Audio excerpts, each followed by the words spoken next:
I think the imposter also too, one of the overriding factors is caring about what other people think of you. Yeah. We did this in a previous podcast. That's one of the problems, the cause of that, right? Because the more you care about what other people think of you, that creates that feeling. Yep. The only reason why you feel the imposter is because you worry about what they think of you, whether they're going to find Correct. You out. But if you don't care, then you're never going to be found out. So that's another awareness that I think everybody needs to have, is to kind of identify, like, does it really matter what they think of you?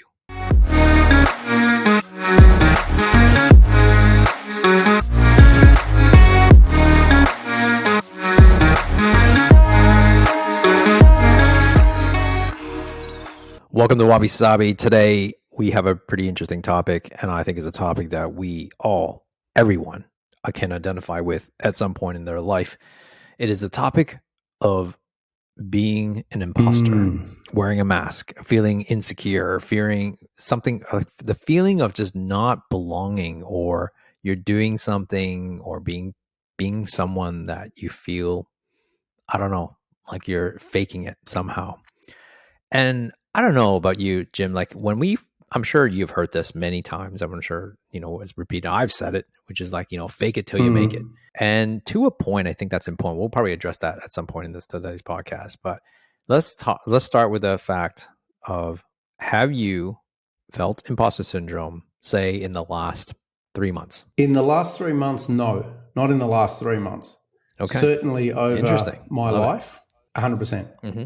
Okay, so that's really cool. So we're going to have to adjust that. So let's talk about imposter syndrome. Jim, what is imposter syndrome to you? Well, imposter syndrome to me is one of those situations where you wake up and you're going through the motions of something. You're in a position.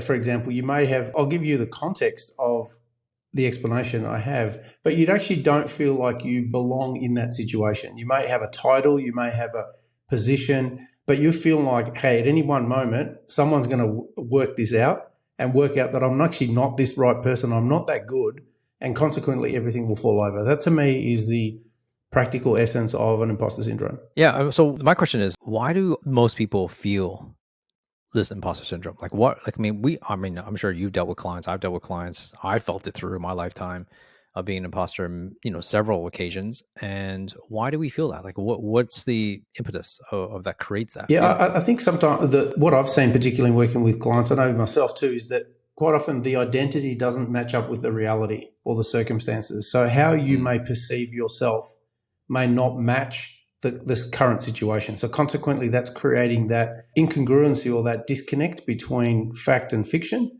And consequently, that is what starts creating an unsettled feeling within someone. So tell me, like, when's the last time, when's the time, give us an example when you have felt imposter syndrome, so the audience can relate to, what you might have went through. Well, I'm going to trace it back to the most vivid example that I have. And everybody who's been listening up until this time will know that we've got a background in healthcare, and both as chiropractors. And so there's a particular responsibility and identity that you have the moment that you graduate, and you're responsible for the health and well-being of someone. And so you're a doctor title. And if you haven't gotten to terms with that immediately, there's sometimes that scenario where you feel, okay, I've got that entitled, but I don't feel like I'm personifying it or embodying it.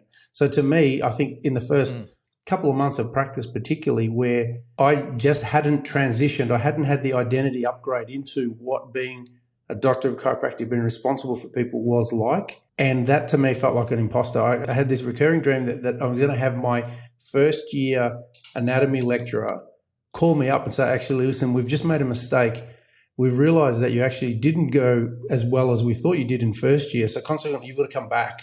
And that to me was playing out in my subconscious and in my dreams, because I didn't feel like I was ready or I was worthy of the responsibility at that time. So consequently, that's what was showing up for me. Interesting. And that's the thing, like it's these imposter syndromes actually occur in our heads. Yep. And we kind of sometimes we create it, and it's a story we tell ourselves, or it's the insecurities that we might actually have. But the consequence of them is that it actually starts to play out on our actions and behaviors. And decisions that you actually make based on this imposter, the feeling that we actually get. But let's dive deeper into this, because, the challenge of, naming it is interesting, I find. I read a post somewhere, I think a friend of mine, Todd Herman, was talking about this imposter. Like, he was just like, naming it as a syndrome. Mhm. It's interesting as a Yeah. syndrome. It's like, okay, well, that makes it okay, that, oh, okay, well, that's everybody. And I don't know, I'm not I'm still kind of torn between like whether or not that's an okay thing or not. But like, it's good to have a common language so we can actually talk about it. But it's the feeling that we actually have around that, right? So the imposter syndrome, like this, it's something like I think we got to be careful around the word Yeah. syndrome, because it's almost like it's a disease or something that it's, we can't fix. I think the imposter part is important, because I think we can all identify the imposter part, that we're in a situation where we have this feeling of insecurity. We have a feeling that we don't belong. We have a feeling that we are not Yeah. enough. And that can lead into many decisions that, rightly or wrongly, can, really change the course of your life. Mhm. And I think that's the crux that we want to deal with, because that's what we want to talk about, right? So it's so important to think about from that perspective. So that's why I feel like if we discuss it, we can actually have, when does it show up? Why does it show up? What circumstances have to show up? For me, I think it shows up a lot. It's depending on the room you're in, Mhm. like, or the environment that you're in. And so in one instance, I might be in one room that there is no imposter because I feel adequate in myself or who I am. But in another room, because all of a sudden the circumstances changes, the environment changed, the people in the room changed, and all of a sudden I'm lost. And both don't. The only difference between the two is how I see myself amongst the peers, or how I Yeah. compare, quote unquote, to those people in the room.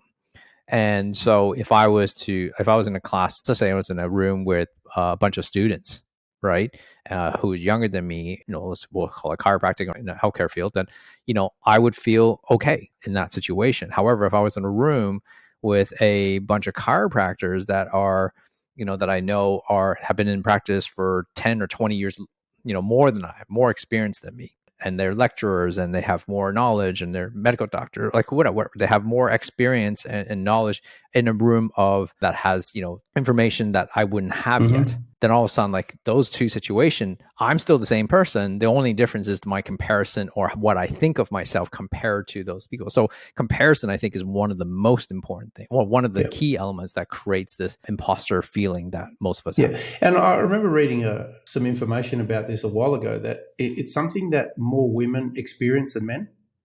So Really? yeah, I actually read this somewhere, that there was more women who experience imposter syndrome than men. It's all Wow. these. It's Okay. actually it's funny, because there's all these statistics when they talk about men in trading. Like that men tend to overestimate their competence, and women tend to underestimate their competence. So women traditionally Interesting. are much better at trading stock market than men are, because men will overcompensate or feel that they're better than they really are. So have the flip of Okay. that for a lot of women is that they'll experience a lot more imposter syndrome, where they'll develop and get into situations where they find themselves externally in a role that they may not quite be comfortable in, because they have that feeling of insecurity within themselves. But yeah, I actually had read Interesting. that. So I'm not sure if that empirically is something that you found, because I guess a bit of background and context to our talk today, because we both came with two topics and we went with this one. Yeah. You had a hit on this one. So I'd really love you to lead here and go, okay, well, what was the impetus in terms of really talking about this? If it may be that, we don't necessarily talk about the specifics of a case, but what was the essence of why we're talking about imposter syndrome today? I think it's an important topic, because I feel like it's in the discussion of what we're trying to do in Wabi Sabi in terms of the art of imperfection, and we're talking about the highlight of a highlight and low life of our lives, or at least we progress through this and what we learn from it. I feel like it's one of those things that it occurs in most people at some point or another. I feel like if even in kids, I can see it in them, right? I can see it in them and how they approach life, and it's important discussion around that. And it came up several times over the last couple of days Right. as we were deciding on Okay. what we're to talk about this week. And one of them was, I was listening to a podcast and someone kind of mentioned it. And then another time, it was just actually this morning after I was at CrossFit, one of the expat guys just kind of came up to me and goes, "Hey, Laurence, you do some coaching, right? Like, who do you coach?" And, I said, "Well, small business, and owners and entrepreneurs. That's what I kind of work with." And I work with mostly with mindset. And he was like, oh, like, and he was going through his, like, the difficulties he's going through with business right now. And I'm like, and one of the things he said was the nature of work. I won't describe it just so that, just kind of keep it a bit private, but he was talking about just being an imposter, like just not being in the same element to the clients he's trying to sell to, I guess, or influence to. And most of the clients that he works with are usually typically more like, multi-millionaire and billionaires, right? Because that's the type of nature of his work. And he has that sense. And I can see that, like, why that would be the case. But, you can see, like, it's not a strategy problem. It's really mostly around how you approach that and the mindset around that. So I thought, like, this occurs in everybody. And one of the things that was key, the reason why I wanted to talk about this was because he said, because I shared some of my feelings around that, my difficulties in life in terms of some of the things that I went through in my business. And he was like, oh, thank you for sharing it, because I thought I was alone. I'm like, no, dude, like, everyone feels this way. You just don't realize because no one talks about it. No one actually, goes out there and say, like, here, I need help, or I'm in trouble, or like I'm thinking these thoughts, or I'm having these feelings. And a lot of times it's like, I'm not saying the only thing, but one of the major things is this imposter feeling, like this imposter feeling like I am not adequate enough, service people. Where I've seen some really successful entrepreneurs who I think they have it, but they've somehow overridden it somehow. Like, they've been able to adapt, like I mentioned to you, like you just said, okay, you haven't felt it in 3 months. Like, so we're going to talk about some of those strategies. How do we get ourselves into a position where it doesn't affect us in terms of our decision? It doesn't, you don't want to allow it to creep in, because that's the problem, right? When it creeps in, it starts to affect your decision. So how do you block it out? How do you navigate through it? How do you move forward with it? Because that is one of the key elements to do that. So that's why I really want to talk about it. So for me, I think it's such a huge thing. Like, this last week, we've finally launched this podcast. So I know you're listening to this. I don't know what number it is, but way down the track. But when we first launched this podcast, there was a sense, not, like a sense of going, well, is anybody going to actually listen? Does anybody care? And so, I mean, I didn't actually have any imposter syndrome, like we were not good enough to kind of go through, but I know, like, we have evolved since the very first episodes we ever released, and it's getting, it's going to continue to get better and better. But there's that sense of anybody launching any new thing, that feeling imposter is like, you have to override that when you launch something, right? Could be a video that you want to, put out there in the world. It could be a blog post. It could be, a new business. Like, everybody who's done that has to override that voice inside your head that tells you, are you sure about that? Like, are you sure? Who are you? Like, who are you to be the one who's shooting this video, doing this podcast, launching this product, launching this business, or selling this particular product? Like, who are you? And that's the voice that we have to override.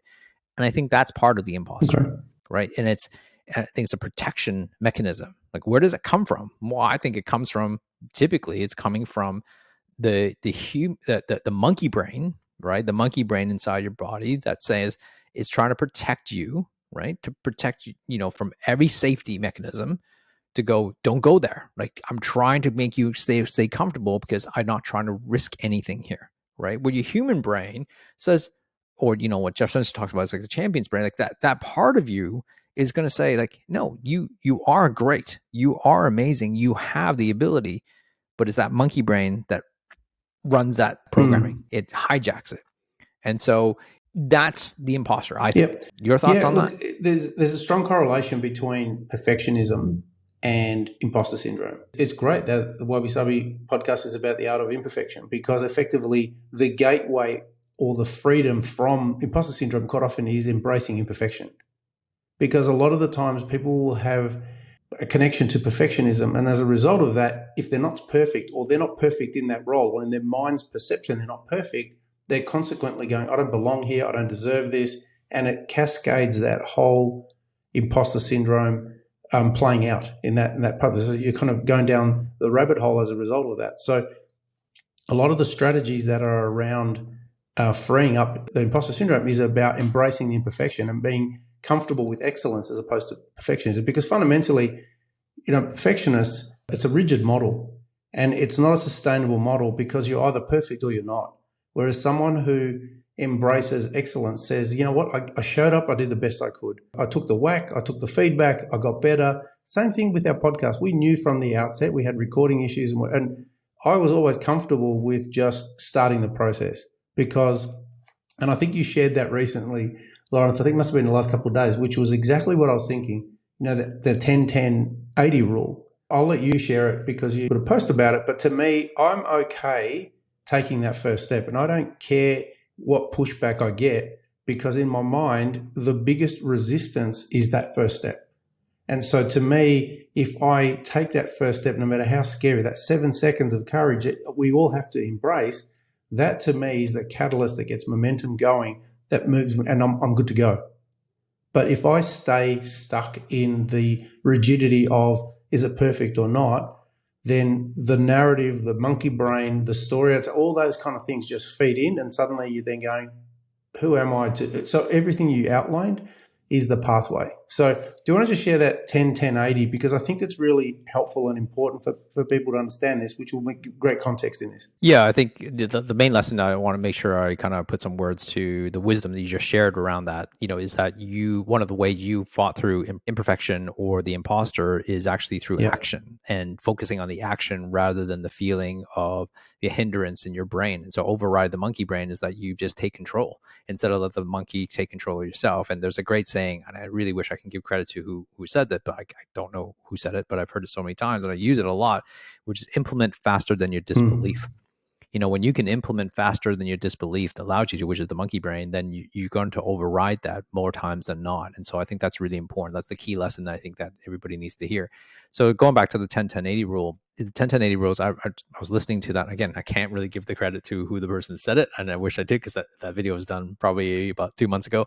And I think it just came back up on a post. So the 10-10-80 rule is that, 10%, no matter what you do in life, 10% are of people or your audience that listen to you or hears what you see or see what you post up or do what see or experience what you do, will always hate you. And there's be 10% of people that will love you and love everything that you do, no matter what you do or what you say.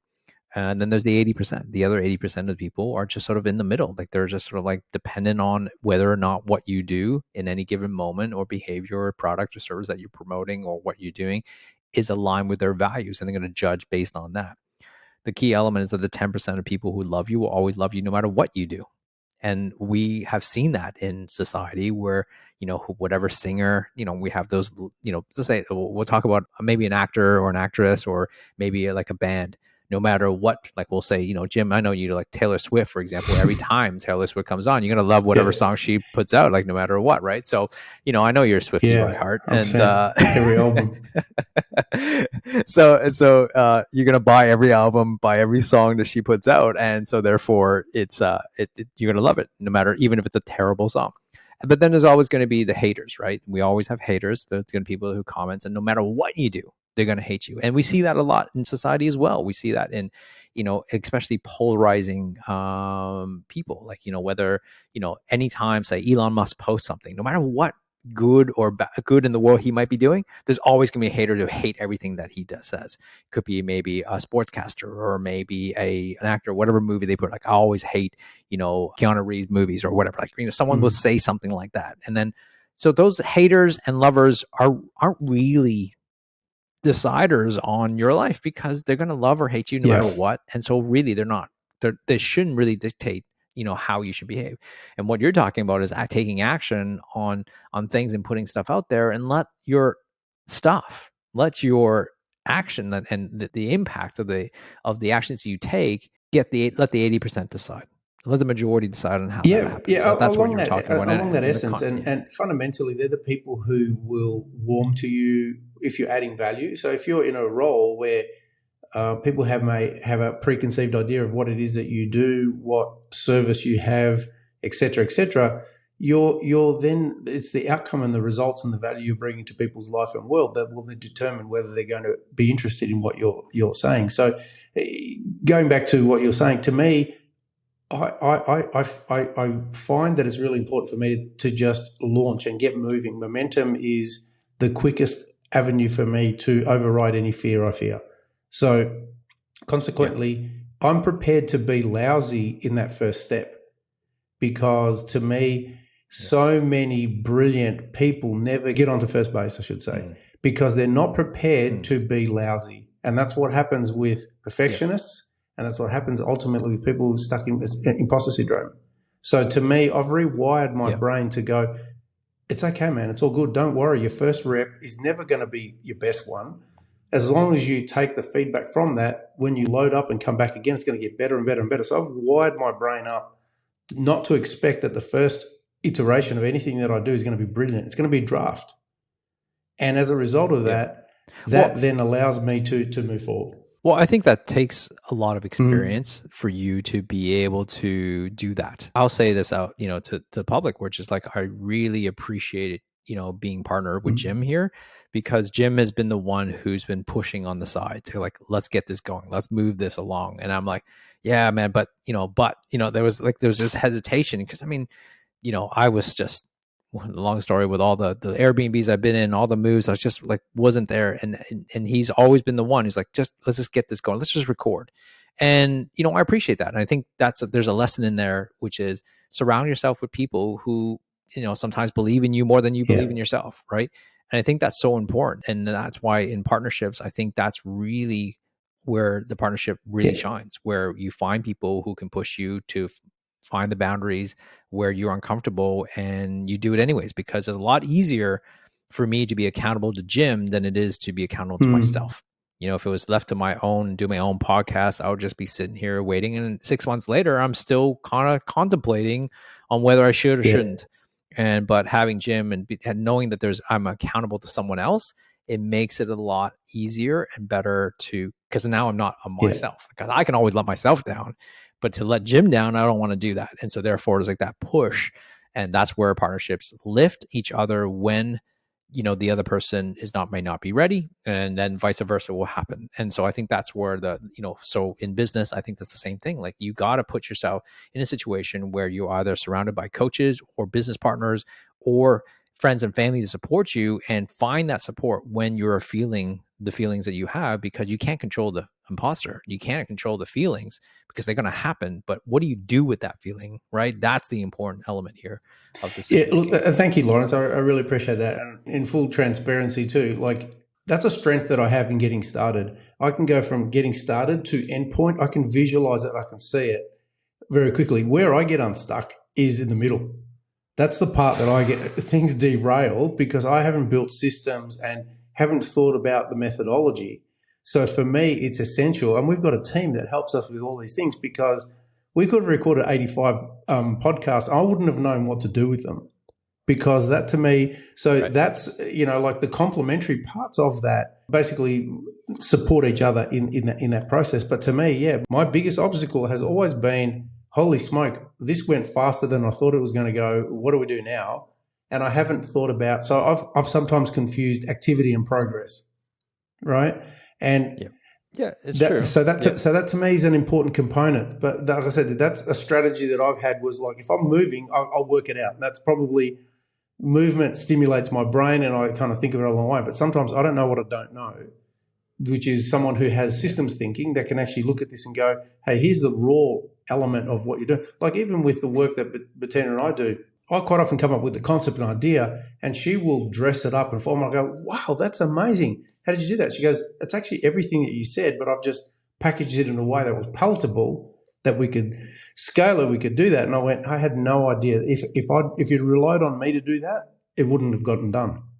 So it's really interesting. And in full transparency, we've just let everybody know that we're not highlighting all the great things that we do, because like we all have strengths, but we've just gone, hey, here's us. Here's the messy bit that we struggle with. What's yours? Where do you get unstuck? Where do you basically have challenges? Yeah, well, I think that, from the podcast perspective of the Imposter, I guess it's almost like we just basically recorded on the background, and we recorded for almost 6 months before we actually did anything with it. So it's not like, and I don't know, we can maybe call it imposter, but it's mostly like it wasn't good. Like, we didn't know who we could call on, rely on to kind of carve it up to make sure it looked, not have to be perfect, but good enough to be in the, in the podcast circles at the moment. Is perfect? No, hell no. And this is a good shout out to Cherry and Maui for doing great work in terms of putting out the snaps and all the little promotion stuff that goes along with it. But the thing is that we just recorded because that's what we knew best. So that's a lesson in there too as well. We did things that we knew best, which is just record. What to do with that stuff, like that took a little longer to figure out, but it didn't stop us from starting. That's the key, right? It didn't stop us from starting, and I think we started, and then we got so much in the bank in terms of podcasts that we go, Jim, we got to do something with this, right? Now we have this all these episodes. What are we going to do with it? How do we get it out there? And it forces the thing, because it's getting full now. We got to get this out there, and so that's sort of what happening Laurence, I behind the just scenes. thought we And were it forces that recording our imposter to go, conversations. That's really what I thought we were doing over the last 6 months. it's therapy, man. It's Well, therapy. It has, because fundamentally that was really, the overarching perspective has definitely been that, like in talking through what's going on. And we've taken people along the ride to go, hey, listen, these are the things that we've been living through. And even with everything that we know, and we support people to do, even when the light shines on us, we suddenly go, okay, here's what we're dealing with. And I found that really helpful in just talking it through, finding strategies, getting insights, all those kind of things. Because whenever you're around people who are committed to growth and improving, it's going to rub off. You can't just sit around and talk about the problems without an outcome or a solution or a strategy to move forward. And that's fundamentally what we've been doing over the last 6 months. Well, I think a lot of people forget that one of the ways an imposter comes around is because we're comparing ourselves to someone else, right? And it's only heightened due to the fact of social media, because we're more like back before social media, when we were young, when we were kids, when we were, even teenagers, Jim. I know we're dating ourselves now, but when we're teenagers, our exposure to the world in terms of who we compare ourselves to are really just probably from two fronts: the people in our school, right? The kids you kind of hang out with, and so basically kids in your community, and maybe the people on television. Like, that's about it, right? We didn't know, but now when you think of, we didn't know what was happening to someone in Ohio. We don't know what was happening to someone in, China, unless you watched the news. Like, really, you had nothing to compare yourself to, or at least it didn't have the same exponential access that we have now. Now you can compare yourself to everyone in the world almost, you know what I mean? To the corners of Iceland, to, Finland, to someone in Brazil and Argentina. Like, not exposure social media, although it has connected us, but it also has created more like, you can imagine a kid. Like, I just forwarded this video to my son the other day. It's like, watch this guy. He's really, he was, a couple of years ago, really into like Rubik's Cube and solving stuff. And solves Rubik's Cubes really fast. Like, this kid is 9 years old and solved the Rubik's Cube with Guinness Book of Record in 5 seconds. You're like, can you imagine, right? Like, you look at that and like, well, what do I have a chance at? So anyway, going back to imposter, we're constantly comparing ourselves to the next whatever podcaster you're listening to, or the next YouTuber you're listening to, or whatever endeavor you're in, you're always comparing. And so that comparison creates this shadow self of you, and like, well, who am I? And it makes that worse. It exponentially makes that worse. And I feel like until we kind of handle that beast inside of us, until we kind of like stop worrying about not allowing the comparison, that you are just doing your own project, you're doing your own thing, and be able to quiet the noise around you, around that. It's okay to strive for, excellence, but if you're nowhere, okay, that's my point was that you've forgotten when Gary Vee started the very first episode. You didn't know about when, whoever you're listening to, their very first episode, of their own YouTube channel.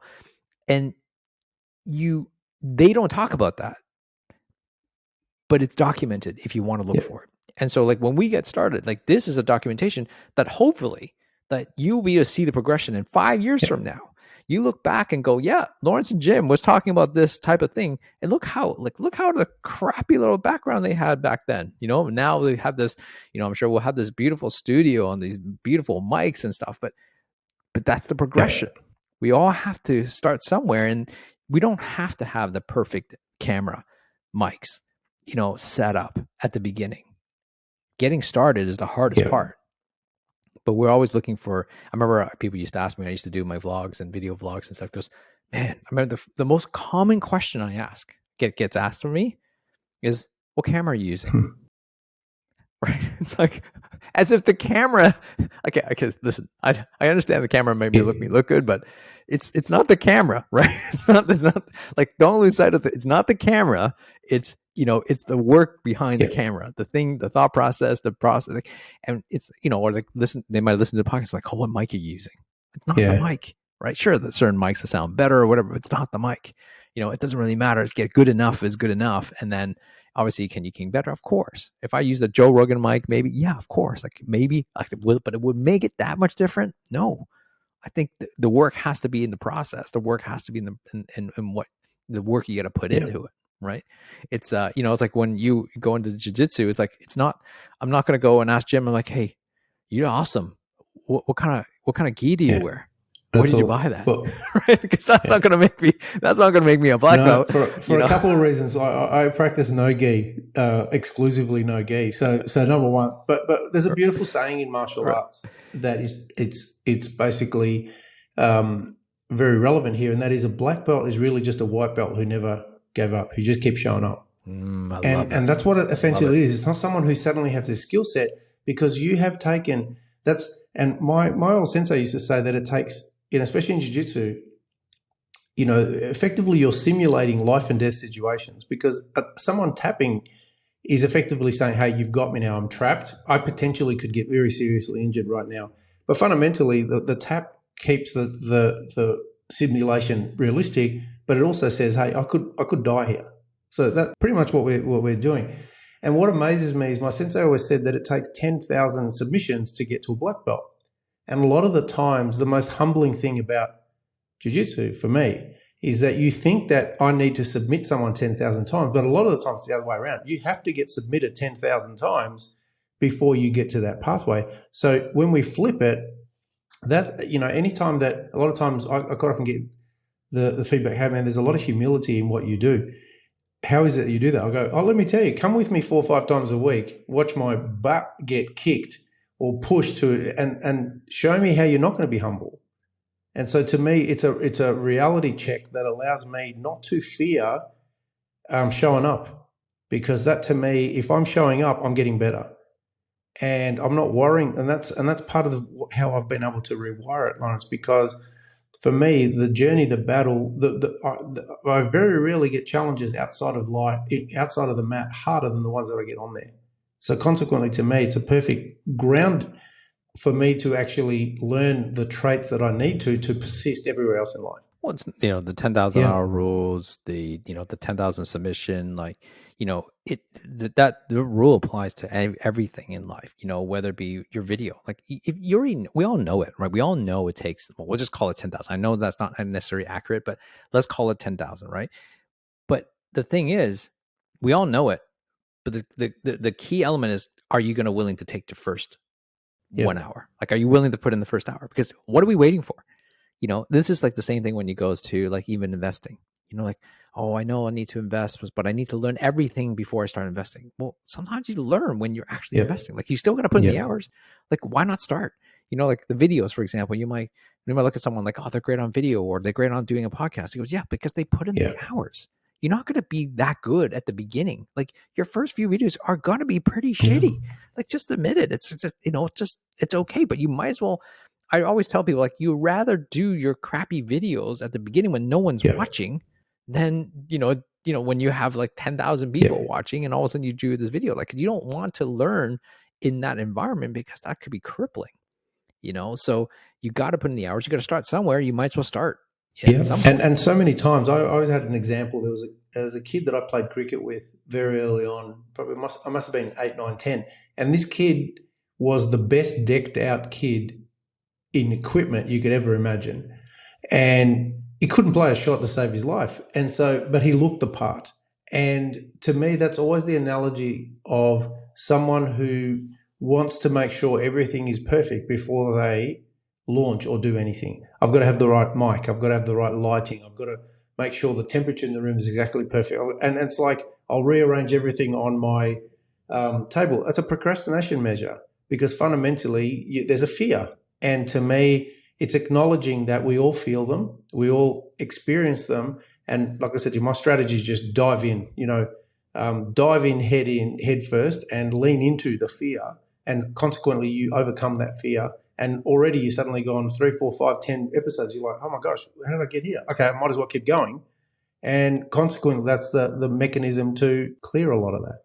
Yeah, I appreciate that about you, like Jim. Like that's something that I admire about you and your tenacity to just give things a go.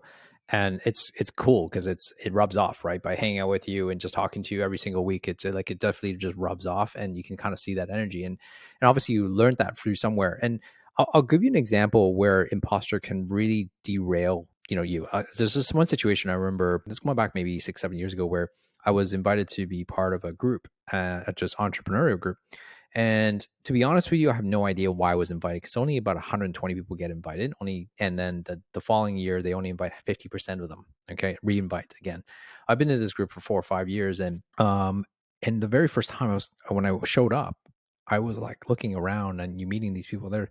They were literally best-selling authors, people you would know, amazing speakers. Then there's also people you don't know, but they have multi-million dollar businesses, 10 million, $100 million businesses, a couple of billionaires in the room, and they're all attending. They're not speaking, they're attending. They're like just like you, and you sit on dinner with them and you have conversations with them.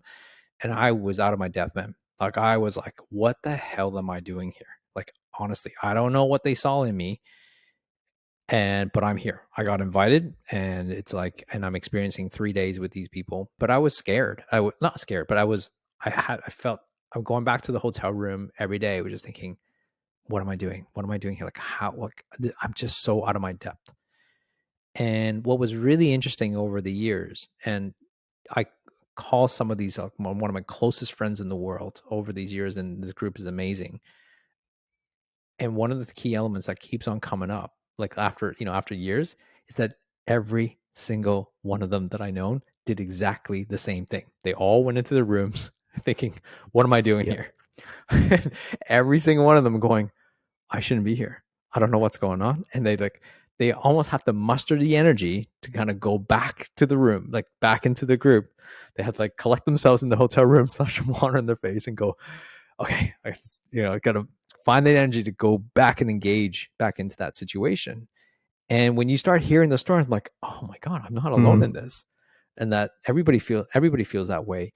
But the detriment of that was that I never fully, in that first year, and I think I would always say even the second year, it took me about the third year before I actually got comfortable. Okay. And the reason why I'm saying this is because I lost those 2 years. Not I didn't lose those 2 years, but I wish certain things I would kind of I wish I could take back, like I wish I could gone back that time so that I didn't have those moments, where because I guess what I'm trying to say is that because of that fear and because of that imposter feeling, what that did for me was that I didn't fully engage because I was so lost in my own head.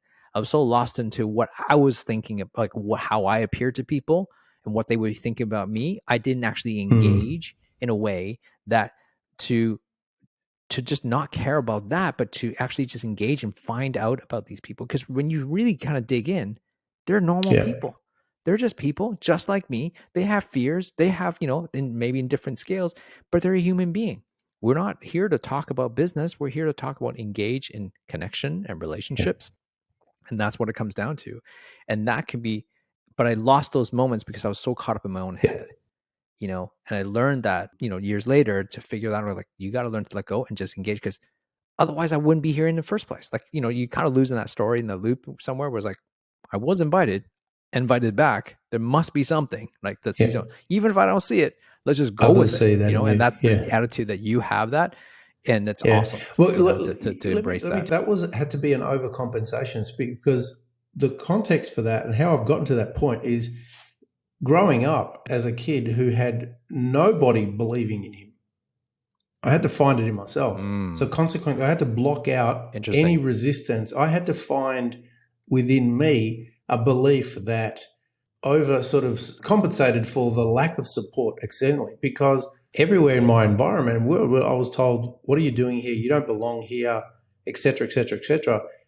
And for a while, when I was buying into that, I was going, yeah, whatever. So that was imposter. But I had to find within myself a way. Now, to me, it was just stubbornness and ego that, and we talk about ego, but to me, ego worked up until the point it didn't work.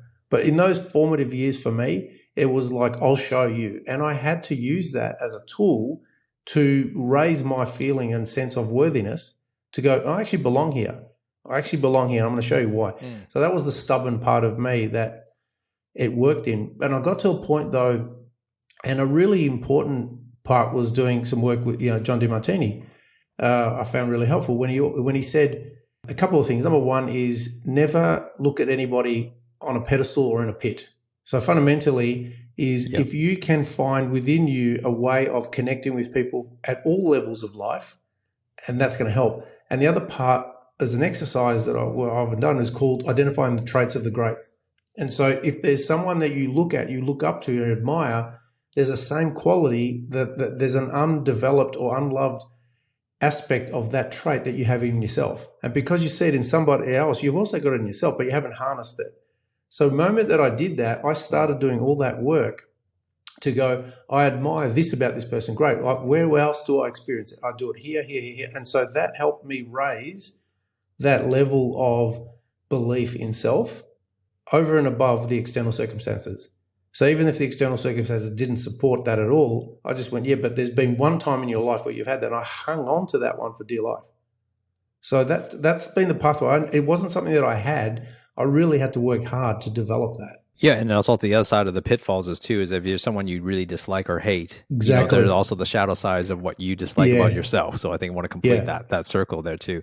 I loved about what you said about that you found this within yourself, Jim, and thanks for sharing that, because I think that's really important for people to kind of go through. And I see, I don't know if you think about this, but I also see that there's the opposite side of that, right? The opposite side of that is there's also people who maybe was the complete opposite, where they got a ton of support from their parents and their peer group, and they also, but that could be, they need overcompensation there too, because if you get all the support throughout your whole entire life, then you also then you can also get stuck in a position where you rely on other people's opinion in order for you to feel fulfilled. And so then now you're searching for that and you're not getting it. Then you also got, if you're one of those, you still have to go through what Jim has to go through, just in a different direction, because you still got to find it with yourself. I think the key element of what you're saying is that we all have to find it within ourselves to find the beauty, the perfection, and all the goods and the bads about yourself. We have to do the work. You have to do the work to figure it out on your own, to find the specialness around yourself. If you don't appreciate you, if you don't appreciate your own value that you have in the world, which comes with all the negative stuff you see as negative, but if you can't embrace that, it's really difficult for you to be able to shed some of this imposter stuff. I think that's what you're saying. Totally. And understanding that there's a duality between support and challenge, which is a lot of what you're saying. So the kid who's getting total support from everybody to the point where they're not developing those elements in themselves, either keeps looking for it, or is constantly has to be externally referencing and needs to support that, or is going to get bullied by somebody else who doesn't offer that. So life evens that out. And so to me, it was really helpful and cathartic almost to actually get to a point where you go, okay, if I'm really challenged here right now, where in my life am I getting support? And when you actually identify that, you realize that it's not, we can't be addicted to just getting support or everything good happening. It's the seasons of life and seasons of the world where you're getting sometimes you're getting challenged, other times getting support. It's about how do I keep the dance and the duality of that going to make sense and keep moving forward without getting restricted or stuck where I am. And I think that's one of the ways we're describing for the imposter, is that whenever you have those this feeling that you have, or the syndrome we're talking about, is to kind of recognize that, why do you feel that way? And then find the opposite support, that's in your world, because you're just not seeing it. Because oftentimes if the imposter's feeling is there, it's usually because you're override by the monkey brain telling you that you're not good enough. But if you look deep enough, there will be something in support to balance that. You're just not seeing it because you're getting stuck with the monkey brain. Exactly. And that's really important. That could be another way to make sure that you can find ways to kind of overcome that imposter. And the other thing too, Laurence, I always found really helpful was the identity upgrade. So when we first started this conversation, I said to you the first experience that I had about this was when I was a student and transitioning into the world of a professional, a doctor. And so consequently, I still took the identity of a student into that role. I hadn't actually fully integrated into that. So any time that I'm, one of the exercises that I've had to go through many, many times is say, okay, if I'm aspiring to this, and this is the work where you're aspiring to achieve an outcome, a goal, it's identifying and neuroassociating to the identity of the person who's achieving the outcome, not where you are right now. So if you've got a goal and you need to develop skills, tools, attributes, it's much easier to envisage you achieving it, having all those attributes and owning those attributes, rather than thinking that you're where you are right now, catapulted or basically time traveled into the future with what you know now, because that's going to be the disconnect. If you can develop and go, if I was the person who was achieving and doing this, this, and this, what would I think? How would I walk? How would I dress? Who would I associate with? Et cetera, et cetera, et cetera. And that then creates a picture that you can hang your hat on. I think the imposter also too, one of the overriding factors, caring about what other people think of you. Yeah. We did this in a previous podcast, but that's one of the problems, the cause of that, right? Because the more you care about what other people think of you, that creates that feeling of being an imposter. Otherwise, you wouldn't care, right? If you just didn't care what people thought of you, you wouldn't have the imposter, because you're not.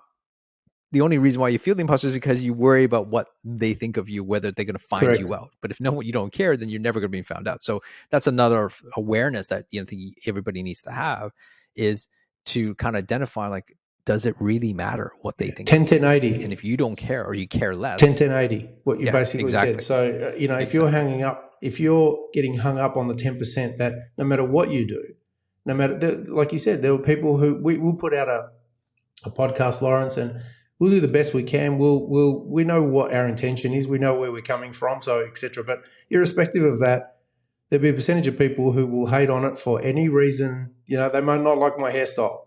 Who knows? I don't have control over that. And so fundamentally, I've gotten to the point, and you're right, it does get easier as time goes on, because I get to the point where I go, listen, I've got a finite amount of time left on this world.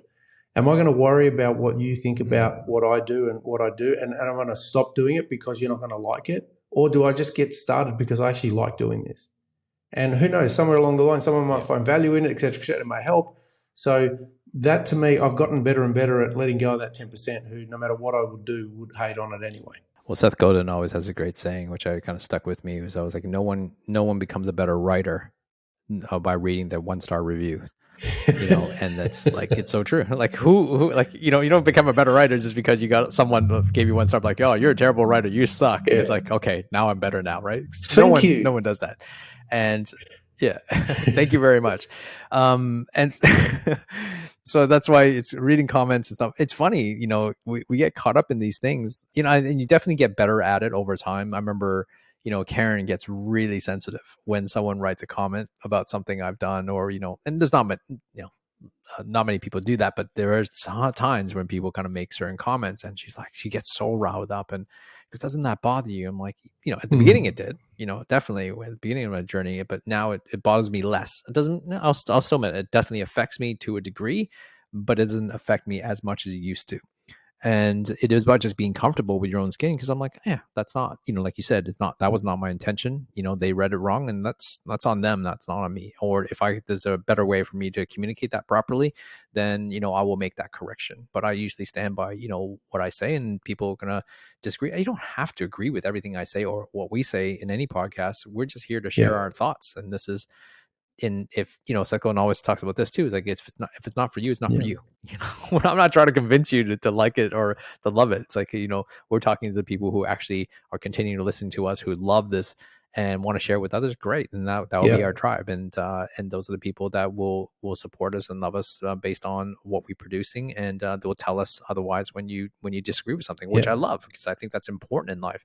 We have to have healthy discussions. I don't expect everybody to agree with everything that we say, because this is just our opinion. Like, I mean, let's face it, Jim and I don't even agree on certain things at times, because simply for that reason. And our goal is to kind of share our thoughts and have two different perspectives around any particular issue, so that you can find, a path that might be suitable for you based on your personality. Yeah. And, in training camps leading up to major sporting events, boxers will go into a 6-week training camp, where they isolate themselves from their normal day-to-day, in part to get really, really focused on it, but also to basically protect them from all the distractions and noise of other people's opinions that may buy into what they think they're possible, et cetera, et cetera. So, and even some sporting teams, I've actually seen this, they go, listen, we don't read the media. We don't engage in it, because what it does is people start creating and verbalizing their doubts. And so consequently you start going, well, maybe I don't deserve to be here. Maybe, and that buys into the imposter syndrome. But I've seen a really great way of some sporting teams that dissolve that, where they actually get the comments and they read them out loud to the group and try and find the humor in them. And they go, yeah, okay, gee, that one was a good one. I like that. And so it's disempowering the toxicity in the comment by actually addressing it full on. So there's two strategies that people have.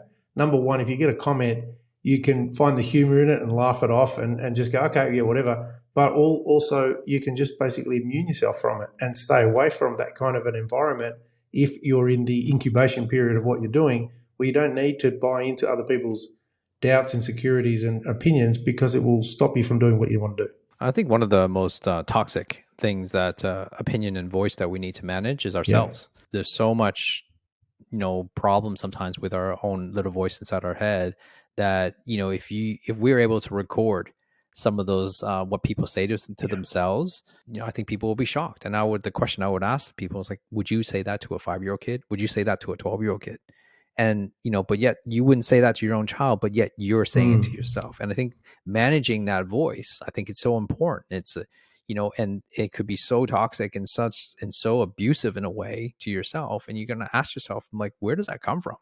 I think it's important to cut. This is why the work needs to be done, which is to look at yourself and going, where's this coming from? And what's the truth? Asking, what Brian Katie talks about is like, is that the truth? Is that true? And then ask yourself again, is it true again? Like over and over again till you actually start to realize, I'm like, it's a story I've just said to myself. And this is like this repeated pattern. And that's another imposter, right? The imposter is yourself, the voice inside your head who is like creating this energy around you. And if you've never had enough support, like Jim, you've been able to figure it out. Like you had to find and override that voice. But a lot of people would be challenged, because they haven't had the support. They don't know how to. But we can guide you. There's coaches that can guide you, but the reality is that you have to dig in. Like you got to dig in. You got to be able to manage that voice.